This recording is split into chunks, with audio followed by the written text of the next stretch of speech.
Ayan guys, susunod ko pong iluluto is kanin. Ito pong kanin na to is pwede sa masbus DI at masbus laham. Tignan po natin ngayon. Medyo okay na po na, dumikit na po yung mantika sa kanin.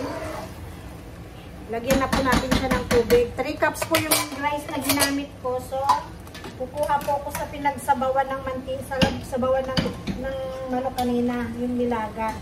3 cups po siya. So, gagawin ko pong 4 cups yung tubig.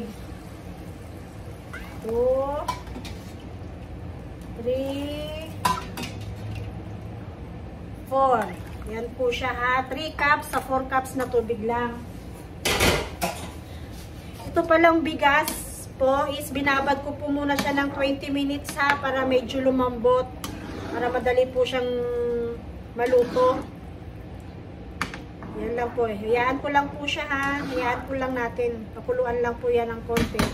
Tapos pag kumulo na po siya, yung konti na lang po yung tubig niya, pwede nyo pong bawasan yung apoy sa low heat. Ayan na po, kumukulo na po siya. So konti na lang po yung tubig. Imimix ko lang po siya. Mix lang po natin siya.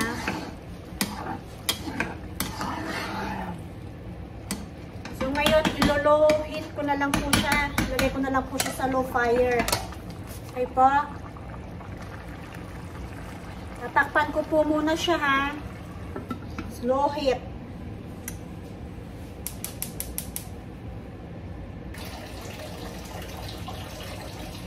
Yan guys. Tuyo na po yung kanin niya, no? So, i-mix lang natin siyang konti. Pero dahan-dahan lang po ha. Dahan-dahan lang po yung paghalo kasi para hindi siya maputol-putol. Importante ma-mix lang ng kaunti.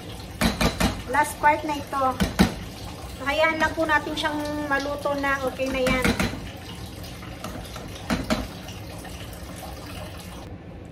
So, pag na-mix nyo na po siya, so pwede nyo po siyang lagyan nito ulit, yung saffron na may rose water. Yan. Hayaan nyo na lang po siya. Maluluto na po siya. Malambot na yung kanin kasi binabad ko po siya ng konti. Yan. Pampakulay lang po yan sa ibabaw. Yan. Papainin, iinin na lang natin. Mabubulol pa ako. Yan lang po siya, kadali. Tatakpan uli natin. So, wait na lang po tayo hanggang yung kanin niya is lumaki na. See guys, ito na po yung kanin ng masbus. So, yan na po siya. Nagiging long grain na po siya, no? Mahaba na po siya. Yan po siya. Hayaan nyo lang siya. Huwag nyo siyang hahaluin para hindi po siya madurog. Para maganda po yung kalalabasan ng kanin niya. Yan na po siya. Yan po ay para sa masbus DI. Masbus laham, pwede nyo po itong gawin, kanin, kung paano po yung paggawa ng kanin.